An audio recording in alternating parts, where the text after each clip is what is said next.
Nous allons continuer et je bénis Dieu pour ces moments. Certains qui vont nous prendre en cours de route, mais j'aimerais revenir sur deux ou trois points qui a été souligné pour que les gens comprennent et saisissent. C'est très important.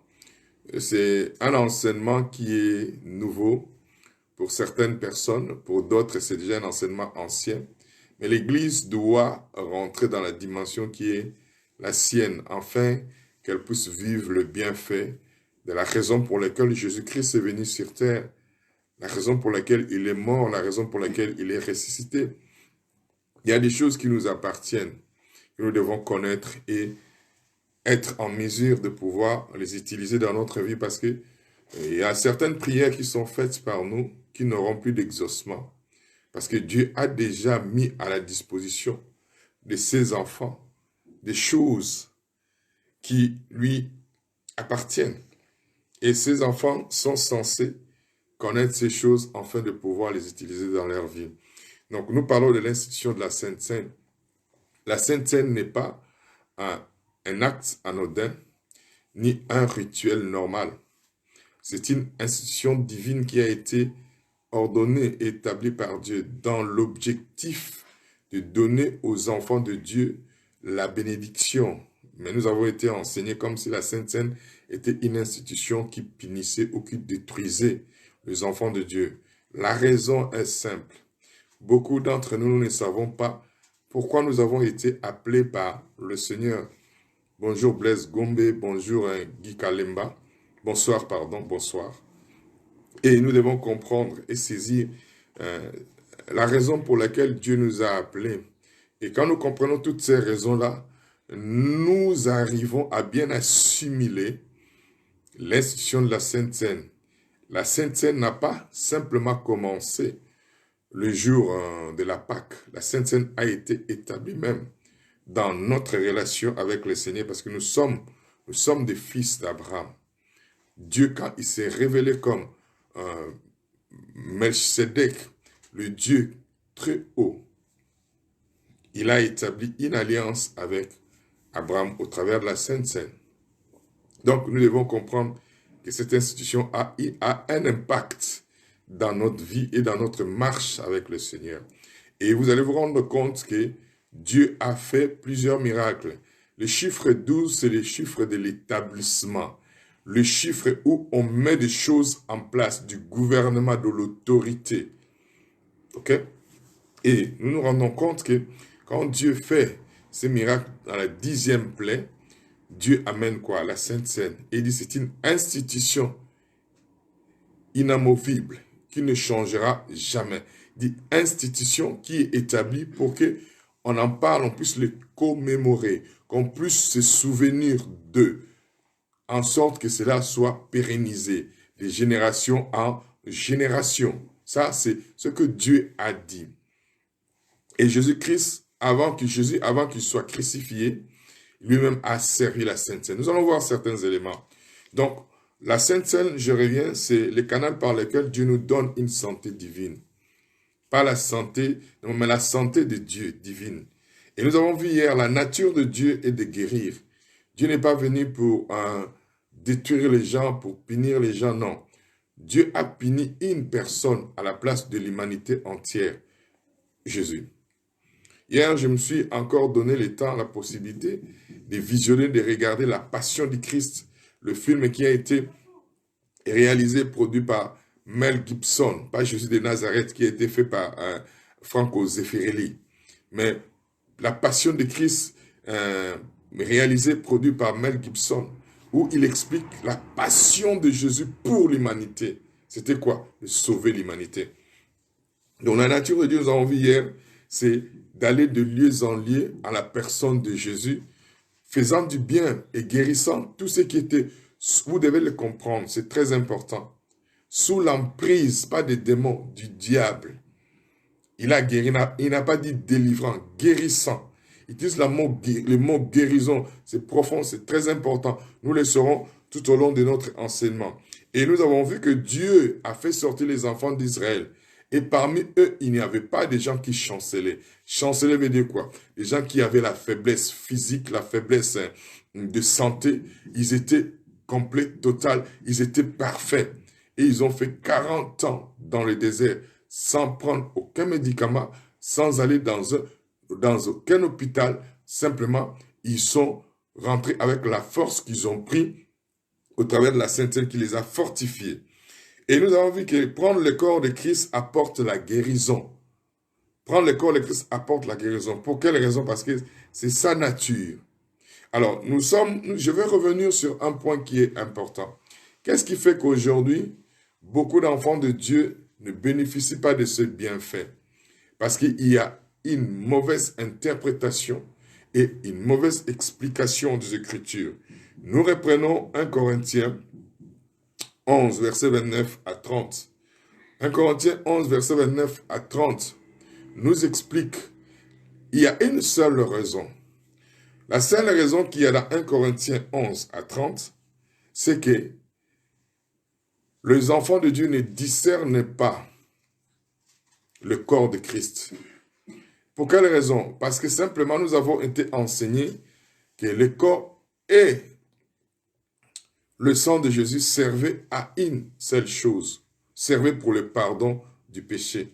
Et je vais rectifier 2 ou 3 choses. On nous a dit que le corps et le sang servaient pour le pardon du péché. Je l'avais déjà expliqué, mais je vais revenir pour rajouter 2 ou 3 choses qui sont intéressantes. Ok. Avant que je rentre en profondeur, la seule raison pour laquelle les enfants de Dieu, aujourd'hui, ne bénéficient pas de la guérison divine, parce qu'il y a une seule raison. La raison, ce n'est pas le péché. C'est faux. La raison, c'est le manque de discernement. Ils ne discernent pas le sang. Ils ne discernent pas le corps de Jésus. Alors, la question m'a été posée, et je vais répondre à cette question avant d'avancer. Allons tous dans Matthieu. Matthieu 26, ceux qui ont la responsabilité de nous transcrire ou de nous mettre les Écritures devant, pouviez-vous nous les faire, s'il vous plaît? Matthieu 26, verset 26. Allez avec moi doucement, je prendrai mon temps pour expliquer. C'est très, très important pour nous. Matthieu 26, à partir du verset 26, je lus. Pendant qu'il mangeait, Jésus prit du pain. Et après avoir rendu grâce, il le romput et le donna aux disciples en disant, « Prenez, mangez ceci est mon corps. » Il dit, « Prenez, mangez ceci est mon corps. » Matthieu 26, à partir du verset 26. Ok, je reprends. Pendant qu'il mangeait, Jésus prit du pain. Et après avoir rendu grâce, il le romput. Et après avoir rendu grâce, il le romput et le donna aux disciples en disant, « Prenez, mangez, ceci est mon corps. » Point. Jésus s'arrête là. Il dit simplement, « Prenez, mangez, ceci est mon corps. » Mais il n'explique pas la raison pour laquelle c'est son corps. Il s'arrête là. Comprenez la phrase. Il prit ensuite une coupe. Et après avoir rendu grâce, il a l'air donnant en disant, « Buvez-en tous, car ceci est mon sang. » Mais la différence ici, il n'y a pas un point, il y a une virgule. Or, quand il a dit, « Prenez, mangez, ceci est mon corps, point », il n'a pas donné une autre explication, il n'a pas explicité, il n'a pas tergiversé, il s'est arrêté juste là. Mais quand il arrive au niveau du sang, écoutez bien, ouvrez bien vos oreilles. Quand il arrive au niveau du sang, il dit, « Car ceci est mon sang, le sang de l'alliance, qui est répandu pour plusieurs. » Écoutez-moi bien. Pour la rémission de péchés. Ici, nous voyons très bien que Jésus ne donne pas simplement le sang. Il n'a pas seulement dit, prenez le sang, buvez. Mais il donne l'explication. Il dit, le sang de l'alliance. Il explique que ce sang, c'est pour l'alliance. Hein? Et il dit qui est répandu pour plusieurs, pas pour vous, pour plusieurs. Donc, tous ceux qui vont croire en Jésus. Et écoutez bien, je vais ouvrir une parenthèse et la fermer rapidement parce que je ne veux pas, ce n'est pas le sujet d'aujourd'hui. Pour la rémission du péché. Jésus n'a pas dit pour le pardon du péché. Il y a une différence entre le pardon du péché et la rémission du péché. Quand on te pardonne un péché, c'est toi qui fais la démarche. Mais quand on te remet un péché, tu ne fais pas la démarche, c'est notre personne qui fait à ta place. C'est comme une remise d'une dette. Mais quand tu dois être pardonné, c'est pas on te remet la dette, mais tu dois finir les échéances. C'est toi qui fais la proposition. Dans le pardon du péché, c'est pas toi, c'est pas la personne de l'autre côté qui fait la démarche. C'est toi qui fais la démarche. Mais dans la rémission, c'est pas toi qui fais la démarche, c'est l'autre personne qui fait la démarche. Comprenez bien. Jésus n'a pas dit le sang est pour le pardon du péché. Non. Parce que Jésus-Christ a dit à la croix, Père, pardonne-leur. Parce qu'ils ne savent pas ce qu'ils font. Avant même que toi tu demandes pardon, que tu réalises que ce que tu as fait est mauvais, le pardon a déjà été pourvu. Mais simplement, quand tu acceptes Jésus, on ne te compte plus. C'est la rémission du péché, c'est un autre sujet. Mais seulement je voulais ouvrir cette parenthèse parce que beaucoup de gens confondent. On te dit, tu t'approches de la table du Seigneur, il faut que tu lui demandes pardon de tes péchés. Ça, c'est un autre sujet. C'est profond. La question est simple. Qui se rappelle tous les péchés qu'il a commis dans sa vie? Personne. Comment pouvez-vous demander pardon de tous vos péchés dont vous ne vous rappelez même pas? Si vous omettez un seul péché, ça veut dire que vous êtes coupable. Et quand Jésus dit, ici, il ne dit pas pour le pardon du péché, pour la rémission du péché, même si vous ne vous rappelez pas, c'est remis.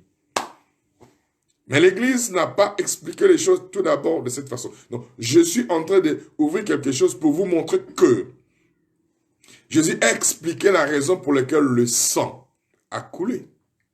Mais il n'a pas expliqué la raison pour laquelle le corps a été brisé. Et c'est là que l'Église a commis une erreur. L'Église et les pasteurs n'ont pas travaillé pour aller savoir pourquoi le corps de Jésus a été brisé. Maintenant, quand nous célébrons la Sainte Seine, nous nous focalisons qu'on pardonne du péché. On ne peut même pas se focaliser sur le pardon du péché. Parce que Jésus n'a pas dit c'est pour le pardon du péché, c'est pour la rémission du péché. Ça, c'est une deuxième erreur qui est commise. Ok. Mais revenons maintenant dans ce que Paul explique. Dans 1 Corinthiens, c'est ce que Paul explique. Revenons dans 1 Corinthiens. Ce que Paul nous explique, pour que vous puissiez comprendre ma démarche. Paul explique quoi dans 1 Corinthiens 11? Qu'est-ce qu'il explique? Au verset 23, avant que nous puissions aborder le verset 29, la fin et le verset 30. Au verset 23, car j'ai reçu du Seigneur ce que je vous ai enseigné. Paul n'a pas reçu de Pierre. Pourquoi? Parce que Pierre non plus, ça peut vous choquer, Pierre non plus n'avait pas reçu la révélation pour laquelle le corps de Jésus a été brisé. Parce qu'ils ne l'ont pas expliqué. C'est seul Paul qui l'a expliqué. Voilà pourquoi il dit, je n'ai pas reçu cet enseignement. De quoi? De qui? De Pierre. Il a reçu la révélation de la raison pour laquelle le corps a été brisé. L'église de Corinthe n'avait pas reçu cette révélation. Maintenant, Paul leur explique. Parce que quand vous ne recevez pas la révélation de la chose pour laquelle Jésus a payé les prix, cela ne se manifeste pas dans votre vie. Ça veut dire quoi? Les choses que Dieu a accomplies pour nous, même si nous sommes ses enfants, ne se manifestent pas automatiquement parce que nous sommes ses enfants. Et il faut que nous puissions recevoir une révélation de la raison et de la chose, afin que cela devienne réalité. Voilà pourquoi il dit, si vous demeurez dans ma parole, vous serez mes disciples, vous connaîtrez la vérité, vous allez recevoir la connaissance de la vérité. Et Jésus a dit, je suis né et je suis venu dans le monde pour rendre témoignage à la vérité. Et ceux qui suivent la vérité, entendent ma voix, font quoi? Reçoivent la révélation de la raison pour laquelle les gens ont cherché. C'est le rôle de l'Église, le rôle des enfants de Dieu, le rôle des chrétiens d'aller d'aller chercher pour recevoir la révélation de la raison pour laquelle le corps a été brisé. Les Corinthiens n'ont pas fait ce travail. L'Église aujourd'hui aussi n'en fait pas. Et c'est de notre responsabilité aujourd'hui, nous, leaders, de pouvoir aller rentrer dans la profondeur pour vous dire que ce n'est pas le sang qui guérit, c'est le corps qui guérit. C'est deux éléments distincts qui n'ont pas joué le même rôle et qui n'ont pas eu la même fonction. Alors il dit, c'est que le Seigneur Jésus, dans la nuit où il fut livré, prit du pain. Et après avoir rendu grâce, le rompit et dit. Il dit, le rompit et dit. Le rompit et dit. Dit quoi? Et dit, ceci est mon corps qui est rompu pour vous. Maintenant, ici, il explique la raison. Il n'a pas seulement dit, ceci est mon corps, prenez-les. Il dit, ceci est mon corps qui est rompu pour vous, qui a été brisé pour vous. Maintenant, nous devons savoir, ce corps a été brisé pour quelle raison? Ce corps a été brisé pour quelle raison? Ok, Ésaïe 53. Ce corps a été brisé pour quelle raison? Quand les gens veulent la guérison, les gens plaident le sang de Jésus. Non. Il dit le sang, c'est pour la rémission du péché. Tu tapes souvent à côté par rapport à la façon dont tu agis. Le corps a été brisé rompu pourquoi? Ésaïe 53. Suivez-moi bien. Verset 3 jusqu'au verset 5. Ésaïe 53, verset 3 jusqu'au verset 5. La Bible dit, méprisé et abandonné des hommes, homme de douleur et habitué à la souffrance, semblable à celui dont on détourne le visage. Nous l'avons dédaigné, nous n'avons fait de lui aucun cas. On parle ici de Jésus. Cependant, écoutez bien, c'est là que tu vas comprendre la dimension de la vie que tu es censé mener par rapport à ton corps. Cependant, ce sont nos souffrances qu'il a portées. Ce sont nos souffrances qu'il a fait quoi? Qu'il a portées. Mais si lui a porté nos souffrances, cela veut dire que moi, je ne peux plus porter ces souffrances. Réfléchissez. Quand tu portes quelque chose, ça veut dire quoi? Tu assumes la responsabilité. Mais quand une autre personne le porte, c'est la personne qui assume la responsabilité. Cependant, ce ne sont pas ses souffrances qu'il a portées. Ce sont nos souffrances qu'il a portées. Mais les versets 4 et 5, c'est nos douleurs qu'il s'est chargé. Ça veut dire s'il s'est chargé de quelque chose, nous on ne peut plus s'en charger. On ne peut plus supporter cette charge-là.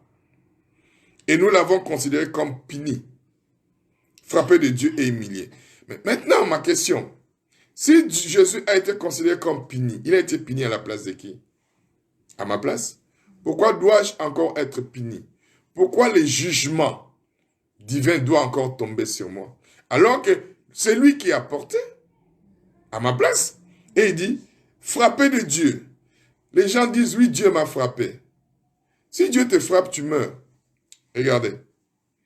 Jésus a été frappé à la place de qui? À ta place. Il a fait quoi? Il est mort. Mais je suis choqué quand j'entends les gens dire, Dieu m'a frappé. Ah, pardon, enlève ces mots-là. Est-ce que tu réfléchis quand tu dis ça? Dieu te frappe, tu meurs. Dieu? À moins que nous ne croyons pas au même Dieu. Quand Dieu te frappe, regardez la conséquence. Regardez le résultat. Frappé de Dieu et humilié. Tu meurs. Le jour où Jésus fut frappé par Dieu, il mourit à la croix. Il mort. Parce que tu ne peux pas être frappé par Dieu sans ne pas être humilié. Pourquoi Jésus a été humilié? Parce qu'il a été frappé par Dieu. Pour toi, il a été humilié. On l'a crucifié comme un brigand. L'humiliation. Comprenez bien, quand vous dites des choses, vous regardez les choses. Faites un peu le parallèle, s'il vous plaît. Et il dit, mais il était blessé pour nos péchés. Brisé pour nos... Gardez bien ce mot-là.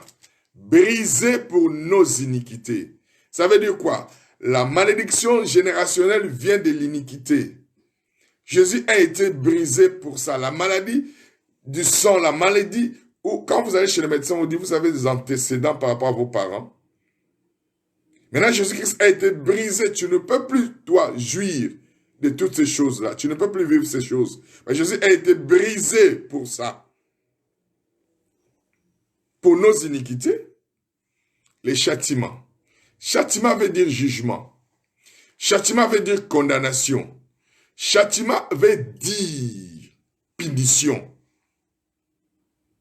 La punition, le jugement qui devait tomber sur nous est tombé sur lui. Le châtiment qui nous donne la paix est tombé sur lui. Quand on dit tomber, c'est comme écraser.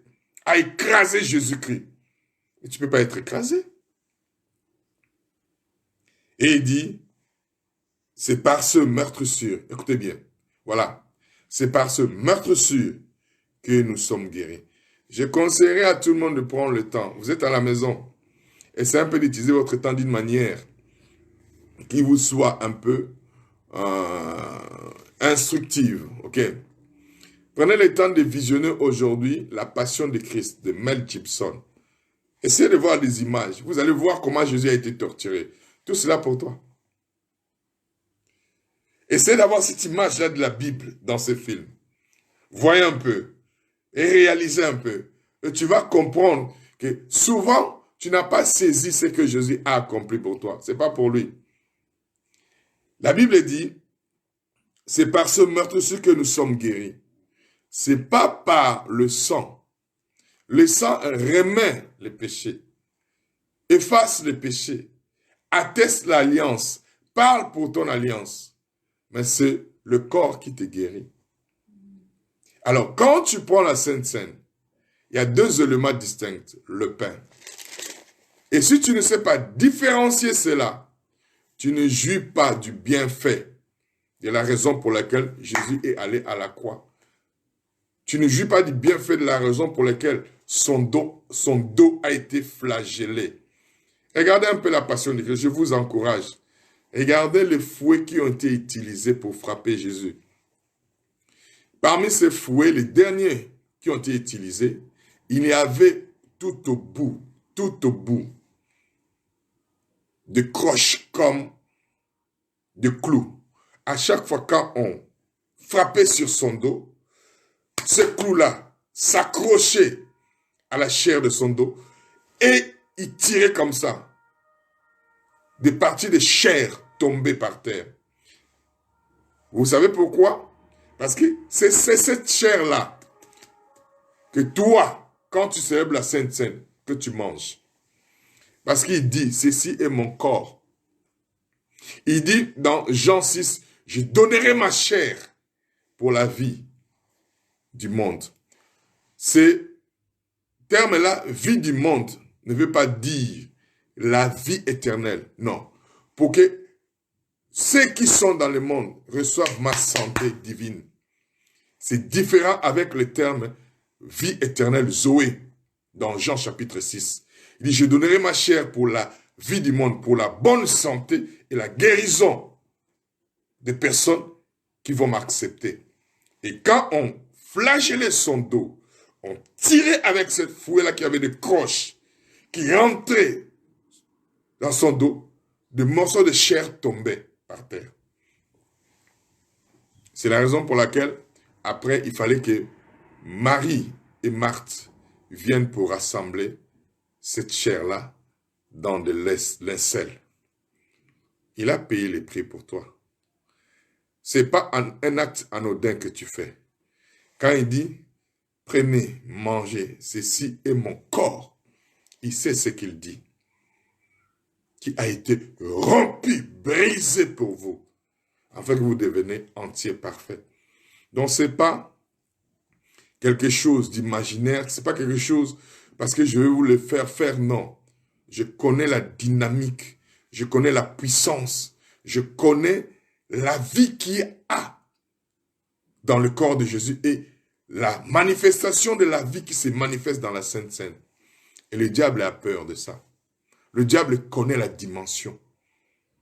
Aujourd'hui, l'Église n'en connaît pas. C'est malheureux parce que nous ne dissocions pas les deux éléments. Donc, nous sommes là pour discerner tout d'abord le corps de Christ. Nous revenons, je vais revenir un peu encore, nous revenons dans 1 Corinthiens. Suivez-moi bien, je vais utiliser la Bible souvent pour que nous puissions avoir une connaissance parfaite. Parce que beaucoup de questions me sont posées. Je reviens parce que je veux vous aider. Je vais vous aider à bien comprendre cette institution. Elle est puissante. Et le diable a peur de cela. Il sait que quand vous recevez la connaissance de la vérité, comme j'ai dit à midi, vous serez affranchis. Vous n'allez plus vivre la vie comme vous la vivez avant. Vous allez témoigner, vous allez élever la coupe de la délivrance. 1 Corinthiens 11, verset 29 à 30. Je veux que vous appreniez à discerner, à comprendre la valeur de ce que nous sommes en train d'accomplir et de faire. Verset 29. Car celui qui mange et boit sans discerner le corps du Seigneur. Ici, on n'a pas dit celui qui mange et boit sans discerner le corps et le sang. Non, le corps du Seigneur. C'est ce que l'Église n'a pas enseigné. Alors, la vraie version, Louis II 21 dit, car celui qui mange et boit indignement, sans discerner le corps du Seigneur, mange et boit un jugement contre lui-même. Pourquoi il mange et boit un jugement contre lui-même? Parce que simplement, il n'a pas compris que le corps de Jésus a été jugé pour lui. Et comme il n'a pas discerné que le corps a pris le jugement, donc il ne peut pas bénéficier de la raison pour laquelle le corps a été jugé. Donc le jugement revient sur lui-même parce qu'il n'a pas discerné. Pour quelle raison? Parce qu'il explique que les Corinthiens, quand ils célébraient la Sainte Seine, ils pensaient qu'ils mangeaient un pain. Ils ne discernaient pas que c'était le corps de Jésus. Qu'est-ce que je vais te dire? Quand nous célébrons la Sainte Seine, c'est un pain qui est devant toi. Mais en réalité spirituellement, ce n'est plus un pain. Après qu'on ait rendu grâce, ça devient ce qu'on appelle un corps. Je vais essayer d'expliquer ça différemment. Étant jeune, j'ai joué au foot et j'ai étudié à l'internat, donc dans la province. Et quand nous jouons au foot, dans la culture dans laquelle je suis né, j'ai prié, mais je ne connaissais pas la vérité. Mais on nous avait dit, si vous voulez gagner un match, il faut aller voir un féticheur. Bref, nous les faisions, parce que ça faisait partie de la façon dont on avait grandi. Alors, un jour, je me rappelle, nous devons jouer un match avec une autre école, et nous avons fait venir un féticheur. Alors, le féticheur nous a dit, nous irons cette nuit, pas ce soir, la nuit, nous irons au cimetière invoquer les esprits.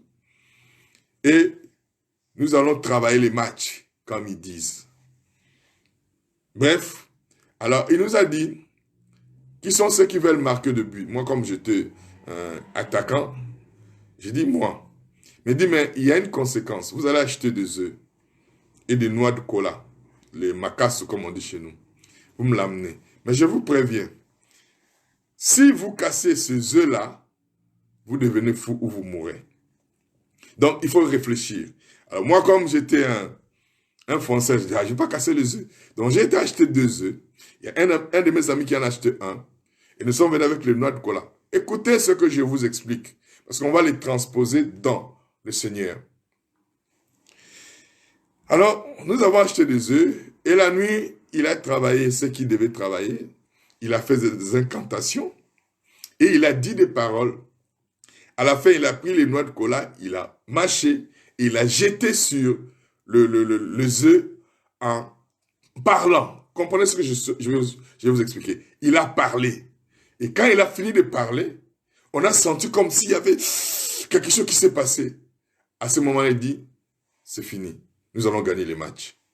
Mais il dit, prenez ces œufs. Maintenant, il me dit, écoutez bien, le féticheur me dit, c'est plus un œuf normal. C'est devenu un ballon.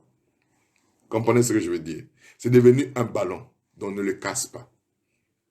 Quand tu vas arriver sur le terrain, tu prends, tu jettes sur le poteau. Que ça puisse s'écraser au milieu du poteau, du cage du gardien, et que ça rentre. Tu vas marquer le but. Je vais être sincère, je n'ai pas dormi la nuit parce que je ne voulais pas que les œufs se cassent. Et quand nous avons été jouer au foot, j'ai fait ce que le féticheur m'a dit. Et je marque 2 buts. Mon ami aussi a marqué 1 but. On a gagné 3-0. Je transpose cette histoire maintenant dans le Seigneur. C'est moi qui ai acheté les œufs. Ça ne appartenait pas au féticheur. Mais quand je lui ai remis et qu'il a pris cela, il a proclamé des paroles. Les œufs se sont transformés en ballons. Spirituellement, bien sûr. Naturellement, c'était un œuf. C'était des œufs. Normaux, naturellement. Mais spirituellement, c'est devenu des ballons. Parce que lui, il a dit des choses. Alors, excusez-moi de prendre cet exemple. On les appelait les nganga. Nganga chez nous, nganga veut dire quoi? On dit féticheur. Mais bibliquement, nganga n'est pas féticheur. Bibliquement, nganga salingala. Mais bibliquement, nganga c'est sacrificateur. Donc, on peut les appeler nganga diaboulou. Donc, le sacrificateur du diable. Mais chez nous maintenant, nous, la Bible dit, je vous ai montré ça aujourd'hui, nous sommes un royaume de sacrificateurs. Nous aussi, nous sommes des sacrificateurs. Jésus, c'est le souverain sacrificateur de notre vie. Quand il a pris les pains, il a prononcé les paroles sur ces pains-là. Au moment où il a fini de prononcer, le pain se transforme en corps. De la même façon que les œufs étaient transformés en ballons. Après des proclamations de paroles, quand Jésus a rendu grâce, automatiquement, ce pain-là ne représente plus son corps. Ce pain-là, spirituellement, devient un corps. Et le diable le sait. Dieu le sait, le diable le sait. Il n'y a que nous qui ne le savons pas que c'est que nous mangeons un corps.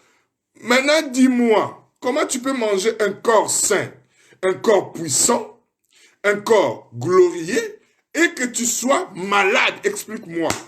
Explique-moi ça. Tu ne manges pas un pain. Il faut dissocier maintenant les choses. Le vrai problème, c'est que les gens ne dissocient pas. Les gens pensent que c'est pour le péché. Non, c'est pour la guérison. Il a été brisé pour que toi, tu le consommes, afin que tu aies la vie, la santé, le bien-être, l'excellence même du corps de Jésus.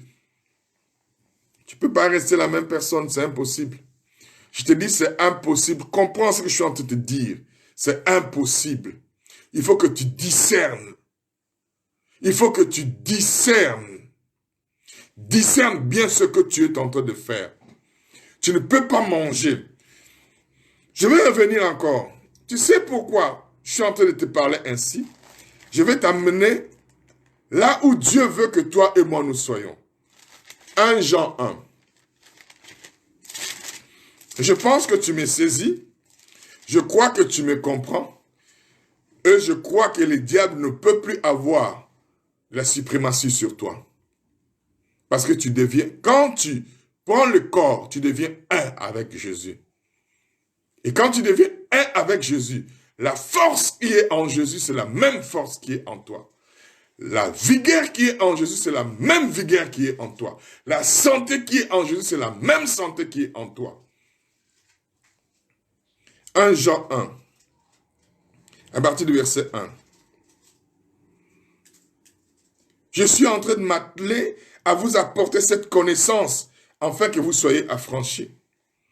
Ce qui était dès le commencement, c'est ce que nous avons entendu, ce que nous avons vu de nos yeux, ce que nous avons contemplé et nos mains ont touché, concernant la parole de la vie. Car la vie a été manifestée. Non, la vie a été manifestée. La vie de Dieu est appelée à se manifester en toi. Amen. Car la vie a été manifestée. La vie n'a pas été donnée pour dormir. Aïe, aïe, aïe. Le diable a chaud. Le diable a chaud. Parce que tout à l'heure, la vie de Dieu, pour toi, ta famille, tes amis, tes relations, est appelée à se manifester. Et nous l'avons vu. La vie, elle se manifeste pour être vue. Tu ne peux pas célébrer la Sainte Seine d'aujourd'hui sans qu'il y ait des témoignages palpables, sans qu'il y ait des témoignages vécus, vivants. Peu importe, il y a une femme qui a un problème de quoi? Un problème de grossesse. Je déclare que par la Sainte Seine d'aujourd'hui, tu auras des enfants. Car la vie a été manifestée et nous l'avons vue, nous le verrons et nous lui rendons témoignage. Et il faut qu'il y ait un témoignage qui soit rendu aujourd'hui. Nous vous annonçons la vie éternelle qui est auprès du Père et qui nous a été manifestée. Je vous annonce que ce qui est auprès du Père pour que ça se manifeste dans votre vie, ce que nous avons vu et entendu, nous vous l'annonçons. À vous aussi, afin que vous aussi, vous soyez en communion avec nous. Vous soyez en communion. L'objectif, c'est quoi? C'est la communion.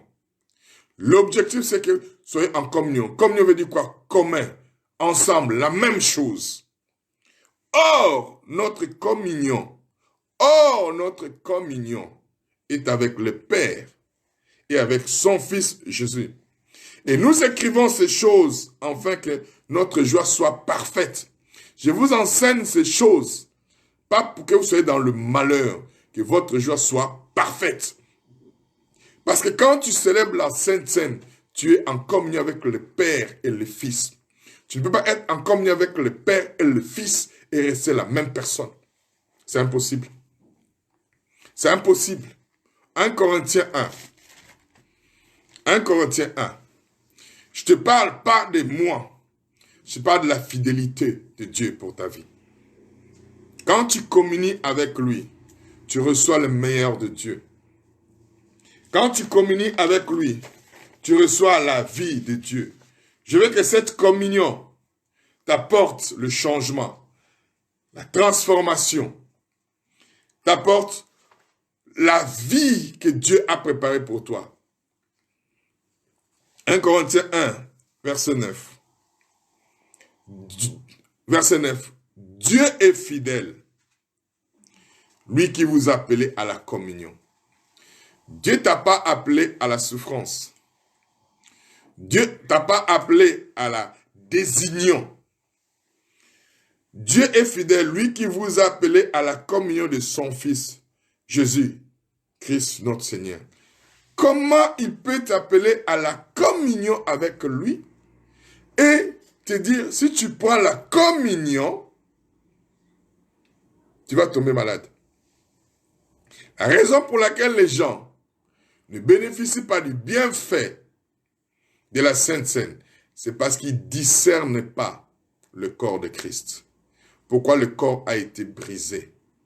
Parce qu'ils pensent que le corps et le sang, c'est le même élément. Non, c'est deux éléments distincts. Dieu t'a appelé à la communion, commun, communauté de biens. Les mêmes choses. Et Dieu ne peut pas t'appeler à la communion de son Fils et que tu sois différent de son Fils. Jésus n'était pas malade. Et Jésus, jusqu'à présent, n'est pas malade. Au ciel, on n'est pas malade. Et la Bible dit dans 1 Jean 4, verset 17, tel qu'il est dans le ciel, tel que nous sommes sur la terre. Je veux que tu puisses me comprendre. Je suis en train de te dire que c'est impossible que tu sois dans le même conditionnement physique, sanitaire, ce n'est pas la volonté de Dieu. Ce n'est pas la décision de Dieu que les gens tombent dans cette crise. Non, ce n'est pas. Jésus-Christ allait de lieu en lieu, faisant du bien et guérissant tous ceux qui étaient sous l'emprise du diable. Guérissant. Parce que Dieu était avec lui. Aujourd'hui, Dieu est avec nous pour que nous puissions faire la même chose. Parce que Jésus a dit,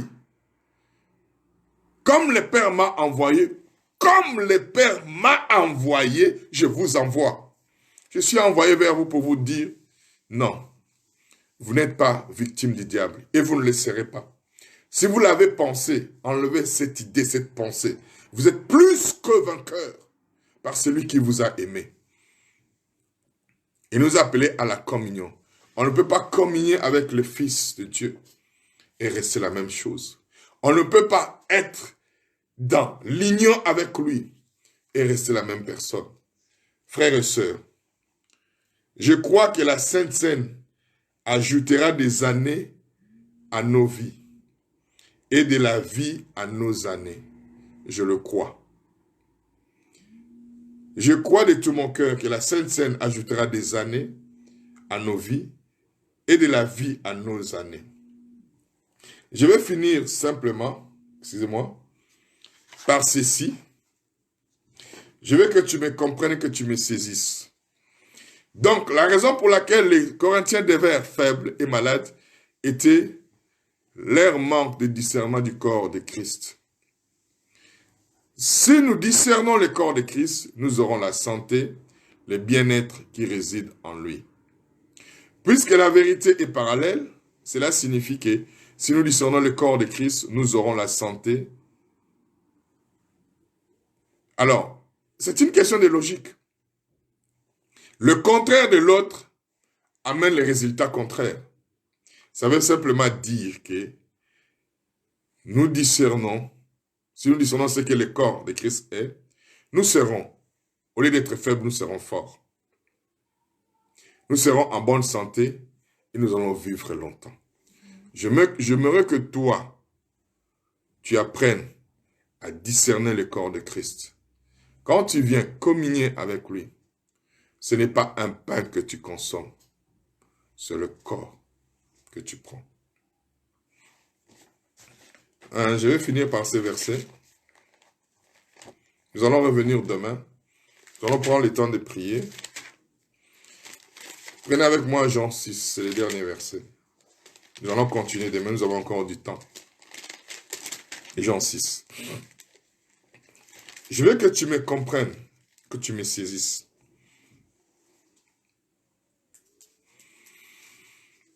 L'une des raisons pour lesquelles les Juifs ont tué notre Seigneur, c'est parce qu'il a fait cette déclaration que je vais faire. Jean 6, verset 51.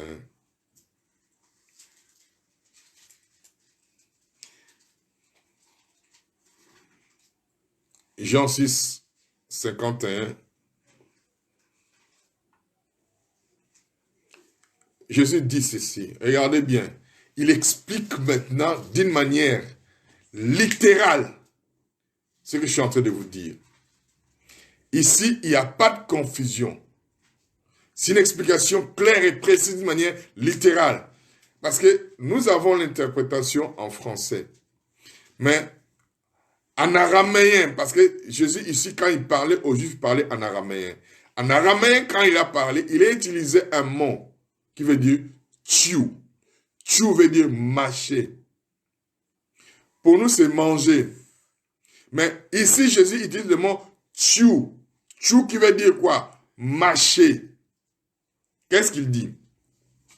Je suis le pain vivant qui est descendu du ciel. Comprenez-moi bien.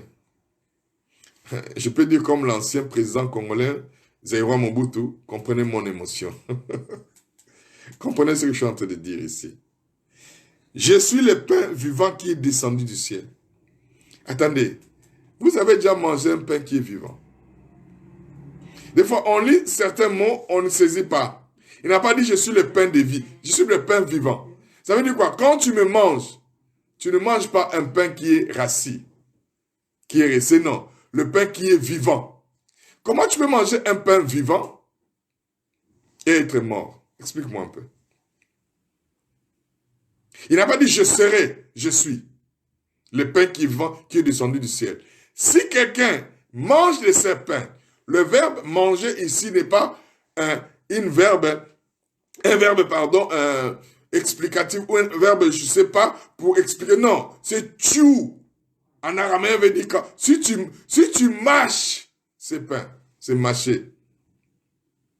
Si tu mâches ces pains, celui qui mâche ces pains, il vivra éternellement. Et le pain que je donnerai, c'est ma chair. Quand je vous dis, quand son corps a été frappé, ce sont des morceaux de chair qui quittaient son corps pour que toi tu le manges. C'est ma chair. Il n'a pas seulement dit c'est mon corps. Là, il est allé plus loin. C'est ma chair que je donnerai. Ici, il ne s'agit pas de la vie éternelle. Il s'agit de la santé, du bien-être, de la guérison. C'est ma chair que je donnerai pour la vie du monde. Pour que toi, tu sois en bonne santé et tu aies le bien-être. Il ne parle pas du ciel ici. Il parle de ta santé physique sur terre. De ton bien-être. De l'excellence parfaite de ton corps. Je ne vous parle pas de la vie éternelle ici. Je ne parle pas du ciel. Je vous parle de comment tu dois être en vigueur. Tu dois être en bonne santé sur terre. Toi, ta famille et tous les membres. Toutes les relations. C'est par la Sainte Seine. Regardez bien. Lisons le verset 52. Aidez-nous s'il vous plaît. Donnez le verset 52. Le verset 52 dit ceci. Là-dessus, les Juifs disputèrent entre eux, disant, comment peut-il nous donner sa chair à manger? Comment il peut nous demander de mâcher sa chair? Comment? Parce qu'ici, il ne parlait pas d'une parabole. Il ne s'agit pas de la parabole ici. Il s'agit du verbe chew, mâcher. Comment il peut nous demander de mâcher sa chair? Donc, il nous demande d'être des cannibales. Et ça n'a pas passé pour les Juifs. Parce qu'ils n'ont pas compris. Frères et sœurs, si tu as les éléments de la Sainte Seine, va le prendre. Ou si tu ne l'as pas, pardon, va le prendre. Si tu l'as, fais-le approcher à côté de toi. Je veux que tu réalises, ce n'est pas un pain que tu manges. Ce n'est pas un pain que tu manges. C'est un corps que tu consommes. C'est la chair de Jésus. La vigueur est dans cette chair. Dans cette chair. La vie est dans cette chair. La force est dans cette chair. La guérison est dans cette chair. La délivrance est dans cette chair. Le rétablissement est dans cette chair. Tu es en train de rentrer dans une dimension de miracle et de guérison. La restauration t'appartient. Prends les éléments de la Sainte Seine. Prends-les. Et je vous expliquerai que la Sainte Seine vous aide aussi à rajeunir.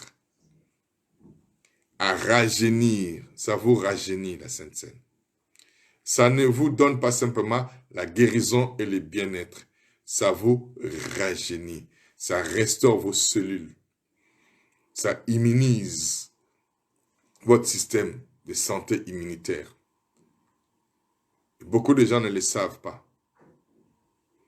Quand vous le prenez vraiment à cœur, quand vous le faites comme il faut, salut Massamba, salut Gladys, salut Reine Lise, Pélange, salut Jean-Marie, Djedje, que Dieu vous bénisse. Quand vous le prenez vraiment à cœur et que vous comprenez que c'est le corps rempli de Jésus pour votre bien-être, pour votre santé, ça vous rajeunit, vos cellules sont rajeunies. Ce n'est pas un acte anodin. C'est une institution divine pour vous permettre de vivre le bien-être de Dieu. Prenez-les. Vous l'avez pris. Brisez-les. Dites, c'est le corps de Jésus qui a été brisé pour moi. La vie pour laquelle ce corps a été brisé m'est communiquée. Je vis dans la dimension de la vie de Jésus et j'ai joui du bien-être de cette vie. La mort est loin de moi, la destruction est loin de moi, la maladie est loin de moi, les ténèbres est loin de moi. La mort ne reste qu'une ombre, parce que la vie de Jésus est en moi. Elle éloigne la mort, elle éloigne la terreur, elle éloigne la frayeur. Je suis justifié, je suis accepté. Au nom de Jésus, je mange ma santé divine, je mange ma bénédiction et guérison, du bien-être et d'une longue vie. Je vais jouir de mes jours sur terre. Au nom de Jésus, mange.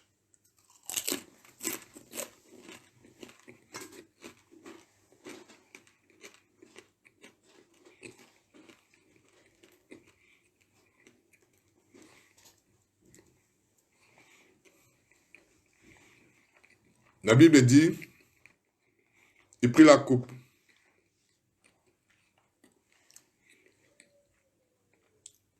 Et rendit grâce.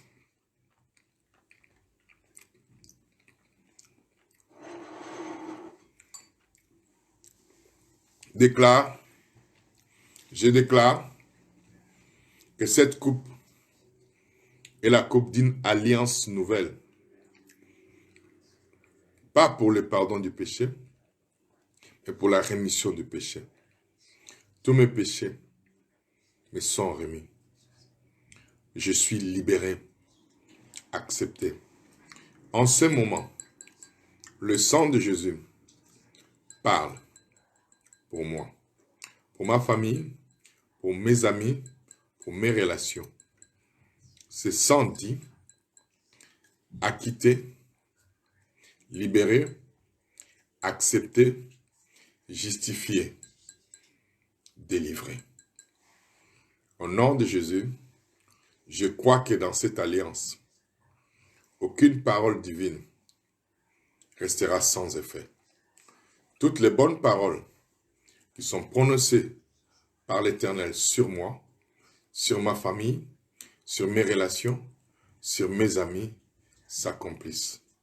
La bonne nouvelle de l'Éternel, qui a été accomplie par Jésus, se manifeste. Je reçois mes bénédictions. Dans cette alliance nouvelle, je déclare que je suis plus que vainqueur par celui qui m'a aimé. Je bois le succès, je bois la prospérité, je bois la victoire. Je déclare que je prospère à tous égards, comme prospère l'état de mon âme. L'échec ne fait plus partie de ma vie. J'abats et j'abolis toutes les mauvaises nouvelles. Je déclare que la bonne nouvelle de l'évangile s'accomplit pour moi, au nom de Jésus. Amen. Bois.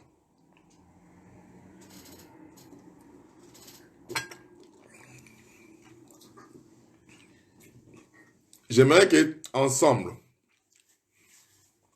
nous puissions prier pour le corps médical. Des hommes et des femmes qui font des sacrifices. Et je prie jour et nuit pour eux. Mais prenons une nuit de prier pour eux. Que Dieu leur donne la force, le courage, le dévouement, qu'ils soient soutenus. Parce qu'il y a beaucoup qui meurent, qui sont sans défense devant cette situation. Nous devons prendre cela à cœur. Nous ne sommes confinés, mais eux, ils sont avant-gardistes. Ils affrontent. Beaucoup d'entre eux qui affrontent ces démons. Ce n'est pas une maladie, c'est un démon. sans Christ, sans espérance, sans prière. Ils ont besoin de notre soutien. Et à cause de nous, Dieu va protéger beaucoup d'entre eux. Parce que si ces personnes abandonnent, il y aura beaucoup de morts. Ce sacrifice de leur vie, c'est la déontologie qui leur pousse à faire ce qu'ils font là. En sachant qu'ils sont exposés. Ils ont besoin de notre soutien. Ils ont besoin de notre force. Ils ont besoin que nous puissions crier à Dieu. Dire à Dieu, protège-les. Ensemble, nous allons élever nos mains vers le Seigneur. Nous allons prier pour ces hommes et ces femmes en blouse, blanche, verte, bleue, orange, jaune. Je n'en sais rien, mais prions. Seigneur, nous venons vers toi. Nous remettons ces hommes et ces femmes au sacrifice de leur vie qui s'exposent à cette puissance satanique qui frappe l'humanité jour et nuit. Soutiens-les, fortifie-les, encourage-le. Encourage-le, Seigneur, qu'ils accomplissent cette tâche avec un cœur disposé, avec faveur et grâce. Kobolo, Shobra, Sinti. Qu'ils soient protégés, Seigneur. Qu'ils soient protégés dans cette attaque. Que le sang de Jésus protège leur vie. Que le sang de Jésus garantisse leur vie. Et qu'ils s'en sortent, afin qu'ils viennent trouver leur famille en paix, en joie. Seigneur, merci d'avoir mis de bonnes dispositions dans leur cœur. Diable, tu ne peux pas détruire le corps médical. Tu ne peux pas, Seigneur. Nous prions que la grâce et la faveur se manifestent. Dans le nom de Jésus de Nazareth. Dans le nom de Jésus de Nazareth. J'aimerais que tu remercies le Seigneur parce que quelque chose s'est passé dans ta vie. Et crois que ce qui s'est passé se manifestera. Ne regarde pas les circonstances par lesquelles tu passes, les moments difficiles, les mauvaises nouvelles que tu reçois. Tu as reçu la bonne nouvelle. Dieu qui t'a appelé à la communion de son Fils est fidèle. Il a reçu le nom au-dessus de tout nom. Il a reçu le nom au-dessus de tout nom. Tout genou fléchira lorsqu'on parlera de l'agneau. Tout genou fléchira lorsqu'on parlera de l'agneau. Il a reçu le nom au-dessus de tout nom. Il a reçu le nom au-dessus de tout nom. Tout genou fléchira lorsqu'on parlera de l'agneau. Tout genou fléchira lorsqu'on parlera de l'agneau. Il est le roi des rois, le Seigneur des seigneurs. Il est le roi des rois, le Seigneur des seigneurs. Amen. Il a reçu le nom au-dessus de tout nom. Il a reçu le nom au-dessus de tout nom. Tout genou fléchira lorsqu'on parlera de l'agneau. La maladie fléchira lorsqu'on parlera de l'agneau. Il est le roi des rois, le Seigneur des seigneurs. Il est le roi des rois, le Seigneur des seigneurs. Amen. Remercions le Seigneur des seigneurs. Jésus, tu es Seigneur sur les caïdo viris. Tu es le Seigneur sur toutes les maladies que je n'ai pas nommées ni énumérées. Tu es le Seigneur au-dessus de tout nom qui peut être nommé, cité. Tu es au-dessus de toutes choses. Je glorifie ton nom, je magnifie ton nom, j'exalte ton nom. Je déclare d'une manière prophétique que la grâce et la faveur accompagnent tout un chacun. Je déclare que la bonté et la miséricorde couronnent la vie de tout un chacun, ainsi que les membres de leur famille. Nous refusons la mauvaise nouvelle parce que nous libérons la bonne nouvelle dans la vie. Nous libérons l'esprit de vie. Nous libérons l'esprit de force. Nous libérons l'esprit de la dynamique, de la santé divine. Nous vous aimons en Christ. Je vous